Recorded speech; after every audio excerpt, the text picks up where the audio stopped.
consumption of contaminated water is the #1 killer of children 5 and under in Africa, on the continent of Africa. And so it is a life-threatening thing that they live with on a regular basis. In their culture, it's the women who do most of the work. And so every morning it's the women that go out to get the water, and most of the time it's the young girls that they send out. And sometimes they're walking a mile or 2 or 3 to get to some water source, and most of the time it's not even clean, but it is a water source. And so these young girls are not in school. They're out fetching water for the family for the day. These young girls have very little chance of success in life without schooling.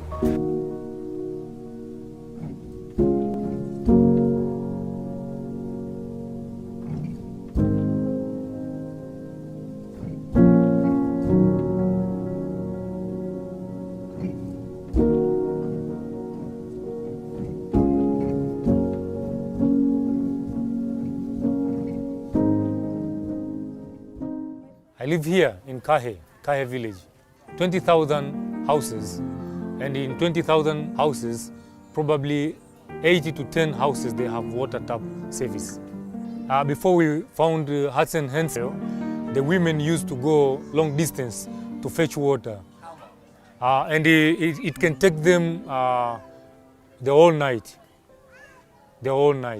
because we used to have this government water tap in the village, and they used to have maybe one water tap in the whole village.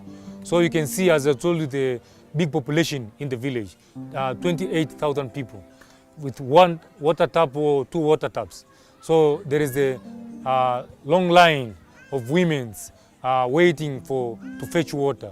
So they spend hours there. If they take much time, their husband, they think that they're cheating, because they are taking longer to fetch water and come back. So they think that they're cheating, and many marriages divorced. It was a big problem. In our culture, the kids has to learn how to help their families. They need to do domestic stuff, like go fetch water, take the cow and goes to get grass. Sometimes they kidnap, sometimes they raped. It used to happen. It's a bad thing, but it used to happen. So we have these problems of the kids to go far to fetch water. Really, it was very good. At first, the community couldn't believe, because there are so many people, they just come and say, I'll do this, and it's undone. So when they came and started doing that, it gave hope to my community. And also the rate of diseases caused by taking unproven water, which is not medicated, it reduces the rate of diseases. And also in families, it just gave love. It has given a girl an opportunity to study hard and get the opportunity to go to school at the right time. The unwanted pregnancy cannot happen to the kids at school because they can't do walking a mile. The rape case has reduced. So it's just a very good impact in my community, and we are very thankful for that. We are very lucky to find Hearts and Hands for Humanity, because they help us to get water in almost all of our locations. So if you're Muslim, you go to the mosque, you find a well. If you're Christian, you go to the church, you find a well. If you have kids, they go to primary school, they found wells. So people can go there and get water anytime without any problem. It's amazing. It's amazing. It's a good help. It's a blessing. It's a good thing that we don't know, even our government, it can take them how many years to do like Hearts and Hands did. Now we have no problems.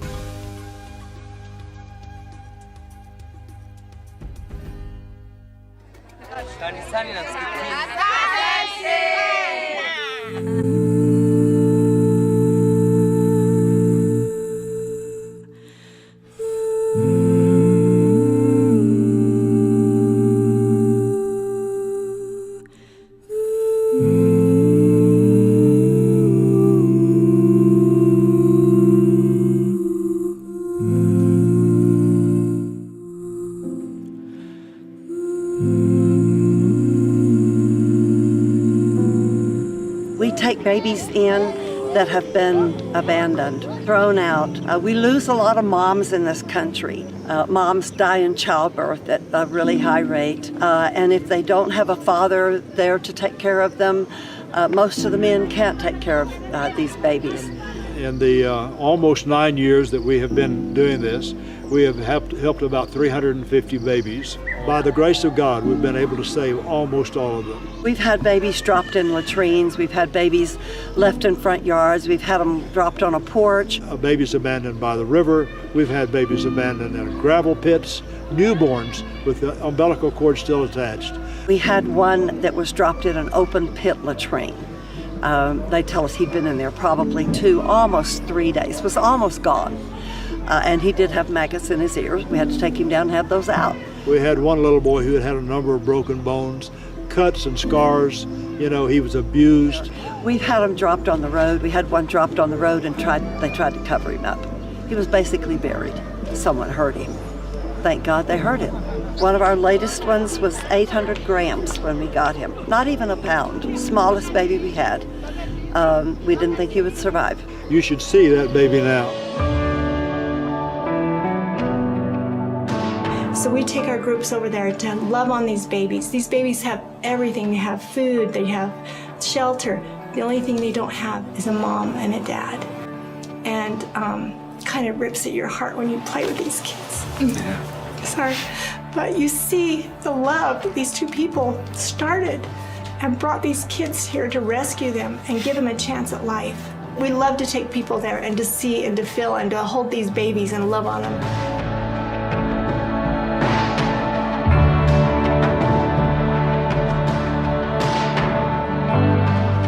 First moved out here and we didn't have water. We were buying water. Water is totally essential. We were not aware of Hearts and Hands until my daughter met Verlin. And she said, "What do you do here?" And he said, "Well, we dig water wells."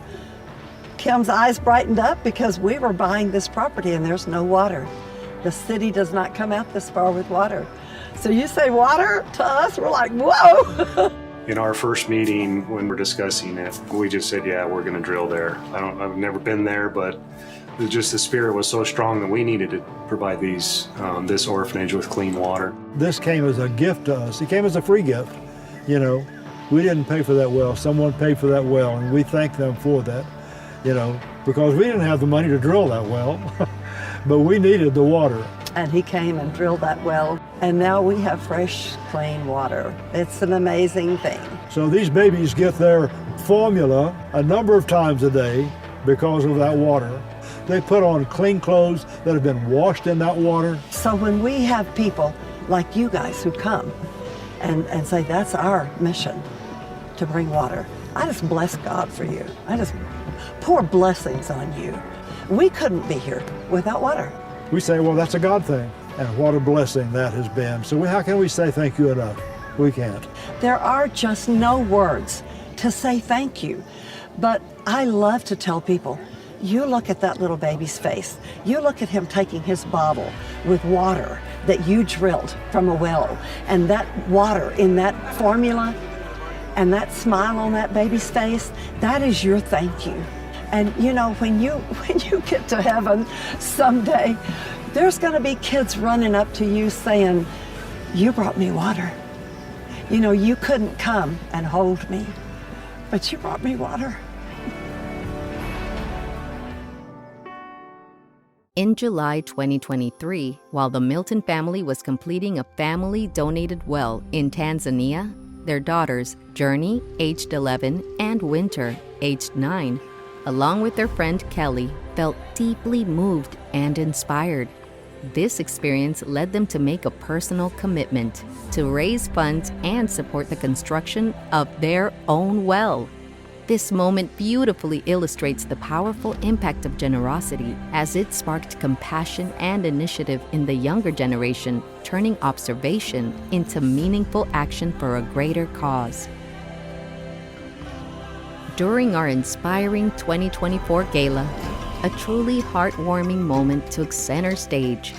Young girls, joined by their proud parents, Brock and Amber Milton, proudly announced the successful completion of their fundraising campaign for a life-changing well project.